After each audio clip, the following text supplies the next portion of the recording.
السلام علیکم محب وطن پاکستانیوں۔ پاکستانی عوام کے حوصلوں کو توڑنے کے لیے عمران خان کو گرفتار کیا گیا اور رات کے اس پہر اٹک جیل سے عمران خان کی ایک ویڈیو کو جان بوجھ کر لیک کیا گیا۔ اس ویڈیو میں عمران خان بیٹھے کیا کر رہے تھے؟ آخر اس ویڈیو کو لیک کرنے کا مقصد کیا تھا؟ کیا پیغام دینا چاہتے تھے یہ پاکستانی عوام کو؟ عمران خان کی جیل میں آج پہلی رات ہے۔ اٹک جیل میں پہلے سے انتظامات اور سیل کو کھول دیا گیا تھا۔ عمران خان کو جیل میں کوئی بھی سہولت نہ دینے کا فیصلہ کیا گیا ہے۔ یہ فیصلہ کیا گیا ہے کہ وہاں پر پنکھے کی سہولت ان کو میسر ہوگی اور پڑھنے کے لیے روزانہ ایک نیوز پیپر بھی دیا جائے گا، اور فی الحال عمران خان کو گھر کے کھانے کی اجازت نہیں ہوگی۔ جب عمران خان کے وکلاء نے عمران خان سے ملنے کی کوشش کی تاکہ ان سے سائن کروا کر ان کا وکالت نامہ حاصل کیا جائے، تو اس کمپنی کی ڈٹائی دیکھ لیجئے کہ پاکستان کے ایکس پرائم منسٹر کو قانونی معاونت کے لیے روک دیا گیا۔ وکلاء وہاں پر کھڑے رہے، گھنٹوں انتظار کرتے رہے، لیکن ان کو اندر جانے کی اجازت نہیں دی گئی۔ لیکن اس ٹائم پر لوگوں کی بڑی تعداد جو ہے وہ اٹک جیل کے باہر موجود ہے۔ سوشل میڈیا پر ٹی وی چینلز والے کہیں بھی کچھ نہیں دکھا رہے، عوام سڑکوں پر موجود ہے۔ سوشل میڈیا پر ساری سائٹس کو بلاک کر دیا گیا ہے۔ کوئی بھی ایسے احتجاج کی ویڈیو جو ہے وہ فوراً ڈیلیٹ کر دیتے ہیں۔ اسی لیے عمران خان کی اس ویڈیو کو پوسٹ کیا گیا اور چند ہی سیکنڈ بعد جو ہے اس ویڈیو کو ڈیلیٹ کر دیا گیا۔ اصل میں اس ویڈیو کو دکھانے کا مقصد یہ ہے کہ اگر ہم پاکستان کے ایکس پرائم منسٹر کے ساتھ یہ سلوک کر سکتے ہیں، وہ بھی کمرہ جیل میں، تو سوچئے کہ جو لوگ عمران خان کے حق میں سڑکوں پر نکلیں گے، ہم ان کے ساتھ کیا کریں گے۔ آپ کو یاد ہی ہوگا کہ 9 مئی کا واقعہ صرف اسی لیے کیا گیا تھا۔ میں نے آپ کو پہلے دن کہا تھا یہ لوگ عمران خان کو پکڑیں گے، اس سے پہلے یہ لوگوں میں ڈر اور خوف پیدا کریں گے۔ تو آج آپ نے دیکھا کہ جس تعداد میں، کروڑوں کی تعداد میں لوگوں کو نکلنا چاہیے تھا، اس تعداد میں لوگ نہیں نکلے، کیونکہ لوگ ڈر چکے ہیں۔ ابھی تک 9 مئی کے واقعے میں جو لوگ نہیں بھی ملوث تھے، جو لوگ صرف اس دن شاپنگ کرنے گئے تھے یا کہیں باہر نکلے تھے، وہ ابھی تک جیل میں ہیں۔ اسی لیے لوگ ڈر چکے ہیں، لوگ گھروں میں بیٹھے ہیں، جو کہ بہت زیادہ غلط ہے۔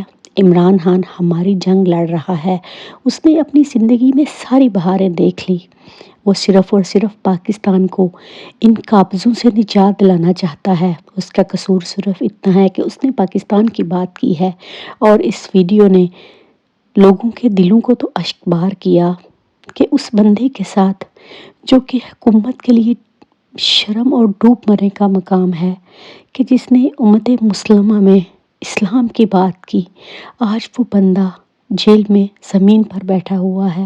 دکھ اس بات کا نہیں کہ عمران خان کے ساتھ کیا ہو رہا ہے، دکھ اس بات کا ہے کہ وہ مقبول لیڈر ہے، پوری پاکستان کی عوام اس کے پیچھے کھڑی ہے، اور اصل میں یہی بات کمپنی کو بالکل بھی پسند نہیں ہے، اور کمپنی ہر قیمت پر چاہتی ہے کہ عمران خان کے حوصلے کو توڑا جائے۔ اسی لیے آنے والے دنوں میں پشاور ہائی کورٹ جو ہے اس سے بھی ایک فیصلہ لیا جائے گا، اور اب شاید ہم عمران خان کو اپنی آنکھوں کے سامنے کبھی نہ دیکھ پائیں۔ کمپنی نے لمبا پلان بنایا ہے۔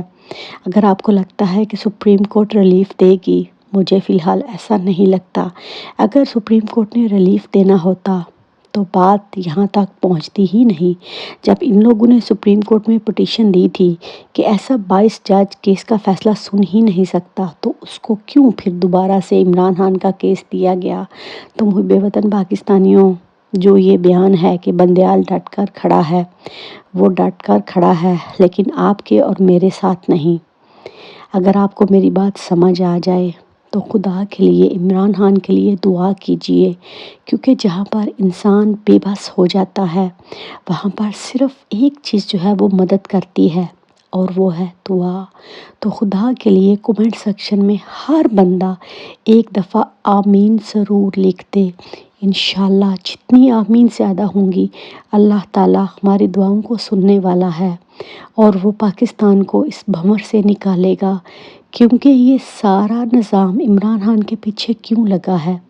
آپ نے کبھی یہ سوچا ہے؟ اسی لیے کیونکہ اس بندے نے پاکستان کی بات کی ہے۔ قائد اعظم کے بعد اگر کوئی لیڈر پاکستان کی عوام میں اتنا مقبول ہوا ہے تو اس کا نام ہے عمران خان۔ اس نے ان چہروں کو بے نقاب کیا جن کو ہم اپنا محافظ سمجھتے تھے۔ یہ بات کمپنی کو پسند نہیں آئی۔ آپ یہ سوچئے کہ کمپنی نے زراعت کا شعبہ ہی کیوں چوز کیا؟ ریٹائرمنٹ کے بعد بھی یہ لوگ مربے اور پتہ نہیں کتنے پلازے، کمرشل پلازے اور کیا کچھ لے جاتے ہیں، اور سوچئے کہ جو فوجی سینے پر گولی کھاتے ہیں ان کو کیا ملتا ہے؟ وہ ریٹائرمنٹ کے بعد بھی کہیں بینک کے آگے جو ہے وہ سیکیورٹی گارڈ کی جاب کرتے ہیں، اصل میں سینے میں وہ گولیاں کھاتے ہیں۔ یہ تو امریکہ سے پیسے لے کر فیصلے کرتے ہیں۔ پورا سسٹم عمران خان کے خلاف ہو چکا ہے، لیکن مجھے اب بھی اپنے رب سے امید ہے، تو دعا کیجئے کہ اللہ کرے بندیال کے دل میں اللہ کوئی رحم ڈال دے اور وہ قانون کے تقاضے پورے کرے اور عمران خان پھر سے ہماری آنکھوں کے سامنے ہو اور وہ پاکستان کو ترقی کی وہ منازل طے کروائے جس میں ہمارے پاکستان کا مستقبل روشن ہو۔ سارے سکلڈ ورکرز جو ہیں وہ پاکستان چھوڑ چکے ہیں، اسی لیے کیونکہ ان کو اپنا مستقبل نظر نہیں آ رہا۔ یہ چور، ڈاکو، لٹیرے یہ ملک لوٹنے کے لیے آتے ہیں۔ اگر ایک محب وطن اپنا سارا پیسہ پاکستان لے کر آیا تھا تو اس کو اس کی اتنی کڑی سزا دی جا رہی ہے۔ آپ چھوڑ دیجئے تو شاہانہ کو، آپ چھوڑ دیجئے ہر ایک چیز کو، مقصد عمران خان کو گرانا ہے۔ اور اس ویڈیو کو بھی ریلیز کرنے کا مقصد یہی ہے کہ لوگوں کے حوصلے پست پڑ جائیں۔ میری بات یاد رکھیے، جس قوم کے حوصلے پست پڑتے ہیں وہ ہمیشہ کے لیے دفن ہو جایا کرتی ہیں۔ تو خدا کے لیے آپ دیکھ لیجئے کہ ہمارا لیڈر جھکا نہیں، بکا نہیں۔ کل رات کو بھی اس کو ساری آفرز ہوئی، اس نے ٹھکرا دی۔